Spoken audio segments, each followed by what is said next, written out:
कुछ नियमें हैं जो बदलाव हुआ है उसके बारे में जान लीजिए।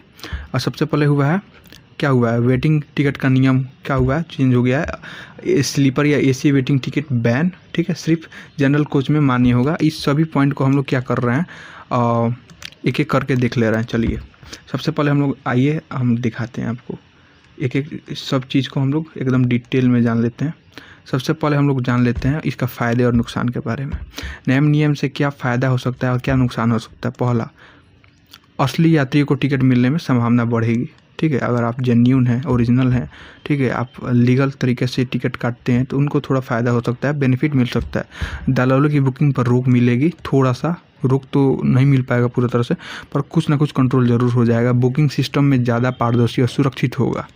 फर्जी टिकट और वेटिंग लिस्ट में का जो फर्जी सिस्टम का वेटिंग होगा वो कम होगा, समस्या होगा वो कम होगा। चलिए नुकसान के बारे में बात कर लेते हैं। एडवांस प्लानिंग करने वालों के लिए मुश्किल हो जाएगा।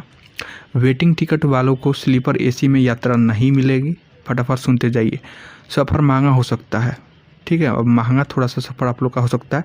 तत्काल टिकट पर रिफंड नहीं मिलेगा, जो पहले भी नहीं मिलता था। चलिए अब बात कर लेते हैं रेलवे टिकट बुकिंग में हुआ सबसे बड़ा बदलाव। जो बदलाव है वो क्या हुआ है, अपने टिकट बुकिंग सिस्टम में कई बड़े बदलाव किए गए हैं। अब टिकट बुकिंग ज़्यादा पारदर्शी और सुरक्षित हो गई हैं, ठीक है। इन बदलाव का सबसे बड़ा असर वेटिंग टिकट, बुकिंग टिकट और अवधि और तत्काल बुकिंग टिकट पर पड़ा है।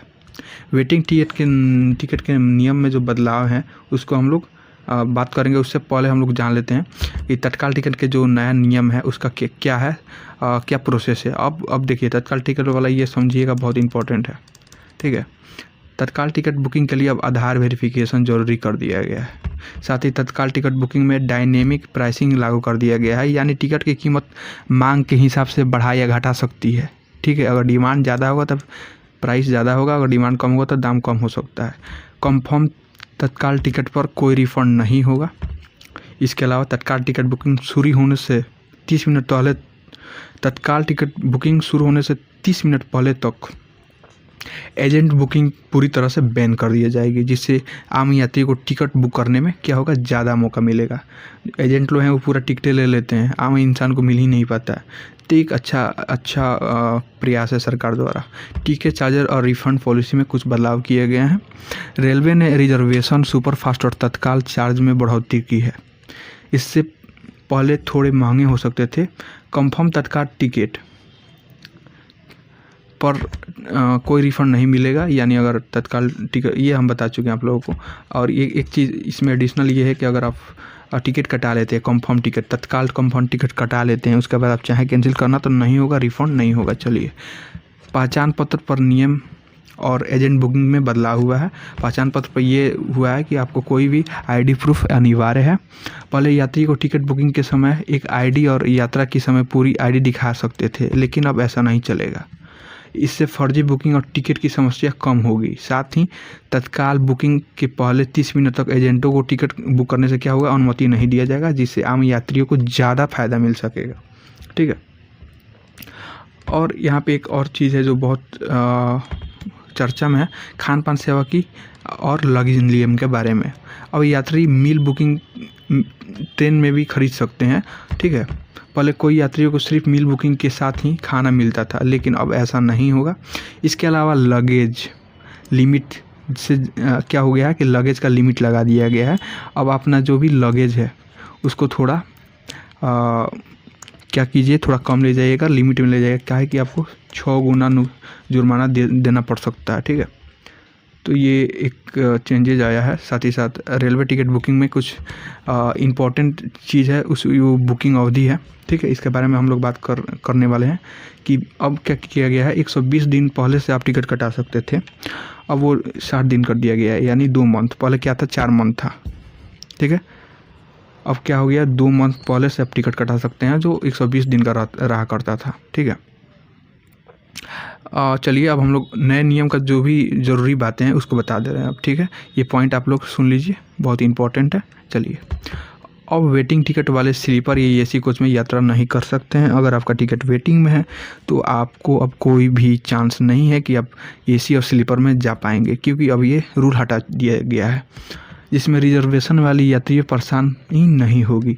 रिजर्वेशन वाले लोग के बहुत परेशानी होते थे वेटिंग वाले के चलते, ठीक है। तो एक अच्छा सा डिसीजन है जिससे काफ़ी यात्रियों को परेशानी नहीं होगी। एडवांस टिकट बुकिंग की अवधि कम हो गया है, ठीक है। इससे जनीन यात्रियों को टिकट मिलने में क्या होगा, आसानी होगा। तत्काल टिकट बुकिंग के लिए आधार वेरिफिकेशन जरूरी कर दिया गया है, जिससे कि फर्जी बुकिंग बचाया जा सके। तत्काल टिकट चार्जेस बढ़ाने से सफ़र थोड़ा महंगा हो सकता है, ठीक है, लेकिन इससे सिस्टम में ज़्यादा पारदर्शी और सुरक्षित होगा। एजेंट बुकिंग पर रोक लगाने से आम यात्रियों को टिकट बुक करने का अच्छा मौका मिलेगा। पहचान पत्र के नियम कड़े होने से फर्जी टिकट की समस्या कम होंगी। लगेज नियमों के पालन जरूरी है, वरना भारी जुर्माना देना पड़ सकता है। 5 से 6 गुना आपको जुर्माना देना पड़ सकता है। तो ये बात को ज़रूर अपने दिमाग में रखें। यात्रियों के लिए थोड़ा सा सुझाव हम देना चाहेंगे, जैसे कि टिकट बुकिंग करते समय सही जानकारी भरें, एक ही आईडी प्रूफ का इस्तेमाल करें, एडवांस बुकिंग प्लानिंग करें, क्योंकि अब बुकिंग की अवधि 7 दिन की ही है। तत्काल टिकट बुकिंग के लिए आधार वेरिफिकेशन करवा लें। सफ़र के समय सामान की मात्रा का ध्यान रखें। मील बुकिंग की ज़रूरत नहीं है, फिर भी आप खाना मंगा सकते हैं, ठीक है। ट्रेन चार्जेज और रिफ़ंड पॉलिसी पर ध्यान रखें, बहुत इंपॉर्टेंट है ये, ठीक है। चलिए, एजेंटों से टिकट बुक करवाने से बचें, खुद ऑनलाइन या स्टेशन से टिकट बुक करें। चलिए, अब आप लोगों का कुछ सवाल है, ठीक है, उसको हम यहाँ पर क्या स्लीपर या एसी वेटिंग पर यात्रा कर सकते हैं, तो नहीं कर सकते हैं, अब नहीं है। वेटिंग क्या हो गया है, अब वेटिंग टिकट केवल जनरल कोच में ही मान्य होंगे, ठीक है। अब एडवांस टिकट बुकिंग की अवधि क्या है, तो 7 दिन का है। ये थोड़ा सा आप लोग को जान लीजिएगा कि अब सबसे पहला चीज़ कि अब 120 दिन क्या किया गया है, घटाकर अब 60 डे कर दिया गया है, ठीक है। और पहला चीज़, और दूसरा चीज़ आपका लगेज वाला कि आपको 6 गुना तक क्या करना पड़ सकता है, ज़्यादा नुकसान हो सकता है, क्योंकि 6 गुना तक को आपको फ़ाइन भरना पड़ सकता है अगर आपका जो लगेज है ज़्यादा हो जाएगा। और एक और चीज़ आपको ध्यान रखना है कि आपको वेटिंग में अगर टिकट है तो आप स्लीपर या जनरल में नहीं जा सकते हैं, क्योंकि अब रूल चेंज हो गया है। ये छोटी छोटी बातें हैं जो आपको ध्यान रखना है। ऐसे ही अपडेट के लिए बने रहिए। आशा करते हैं आपको ये वीडियो अच्छा लगा तो प्लीज़ वीडियो को लाइक कीजिएगा, सब्सक्राइब कीजिएगा। ऐसे ही क्विक अपडेट के लिए बने रहिए। जय हिंद दोस्तों, जय भारत।